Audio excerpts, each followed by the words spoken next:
Good morning, ladies and gentlemen. I'm meadsy69 and welcome back to the channel. Today we're going to be looking at and talking about how to TD, how to tank destroyer, the best ways to use a tank destroyer. Now, people get confused an awful lot with tank destroyers, and just because they got the big guns, they seem to think that they are all used for the same reason, to sit at the back of the map, do big damage. It's not the case. That is not the case for all the TDs. There are some TDs that you don't use as a TD. This one example, for example, the FV4005. It has that big gun, it has the auto loader, and it's a really quick tank. It doesn't have no armor, and you can almost play this kind of the same as like a medium tank. Go with your mediums, use the speed boost. The speed boost is there and it makes the tank really good. And you can go with your mediums and you can really bully the medium tanks. Now, this Death Star, he's just been spotted, a minute gone, and we're gonna take him out. So we've got one shell left. So we are going to go and reload. You do have to be careful with a tank like this because you don't have no armor. You don't have no armor.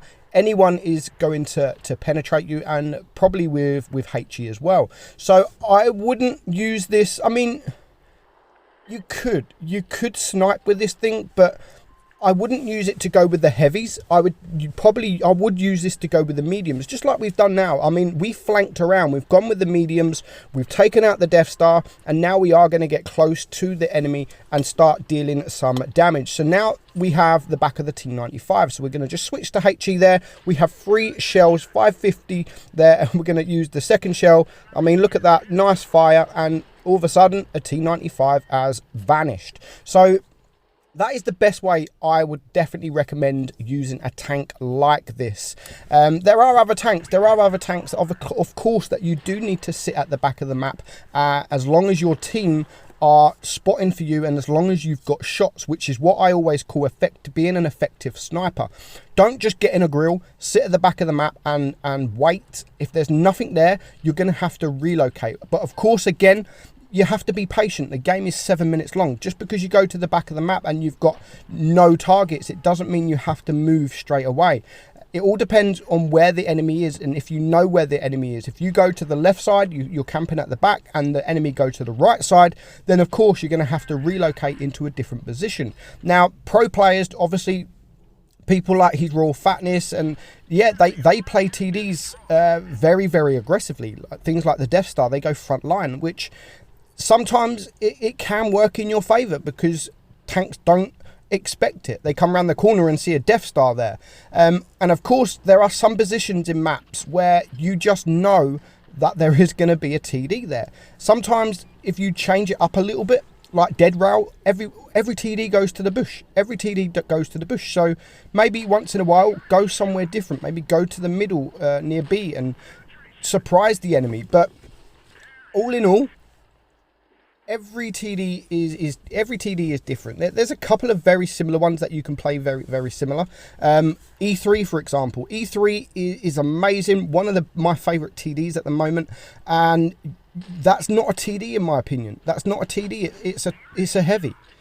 An E3 is a heavy, so I would play the E3 with my heavies. I wouldn't go with my mediums because it's just not quick enough. I would go with my heavies and be a heavy. I wouldn't sit at the back sniping in an E3 or an E4, the same as an E4. I would do exactly the same as I do an E3 in an E4. So you play them more or less like a heavy. Tanks like the Grill is used fantastic. It's got great accuracy. Fantastic accuracy. So you can play at the back, you can snipe shots, and if you have to relocate, then you have that speed. So that's what I love about the Grill. Sit at the back, get a shot, then run.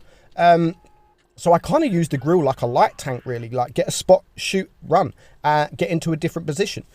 Tanks like this, which is very similar to me, it's very similar to the E3. It's got great armor, and you can bully tanks, and you have to get really up close. And again, this is a tank I wouldn't use for sniping. I use this tank, the Badger, more as a heavy tank. But as long as you've got hard cover, just like the E3, you don't have a turret, and the sides of this thing and the rear are very weak. So as long as you've got hard cover, then I would play this tank and the E3, E4 as heavy tanks. And Then you have other tanks like the Jaegeru. The Jaegeru, again, it's one of those the Jaegeru is, I don't really like the Jaegeru, but again, because it's quite a slow tank and it hasn't got a turret, you can use the Jaegeru as a kind of heavy, or you can use that to sit at the back of the map and farm some damage, and big damage. And then we're going to look at tanks like the Death Star. The Death Star, again, pretty much has its own little role, and that's probably one of the only tanks where you should camp. Like, I'm not saying you should just sit at the back for the whole game, like, but that is what a Death Star's for. Like, even if you do one big shot in a Death Star, you're going to help your team because it has that massive alpha. 9 times out of 10, Death Stars don't even survive the battle. They deal the damage, and then because people focus them because of the alpha. And if you're sat at the back in a Death Star, the whole reason for a Death Star, or the whole way to play a Death Star, is to try and not get spotted. Because if you get spotted, people are going to focus you because you're a freaking Death Star. So a Death Star is one of the tanks where, in my opinion, I mean, people's going to have different opinions. People, of course, are going to have different opinions, but this is all my opinion. And that's why I'm saying, like, the Death Star is probably one of the only tanks where you probably would, like, just sit at the back of the map. You wouldn't play front line. You wouldn't go with your... I mean, you can go with your mediums to support them, but sit at the back. So if your mediums go left, you go left, but sit at the back. Don't ever go front line in a Death Star unless you've got that support, unless you're behind your support, and unless you're just trying new things and trying to surprise the enemy. And 9 times out of 10, if you try that and it doesn't go your way. So there are many different roles for tank destroyers, and most people just seem to think, I'm a TD, I'm going to go and sit at the back and I'm going to snipe.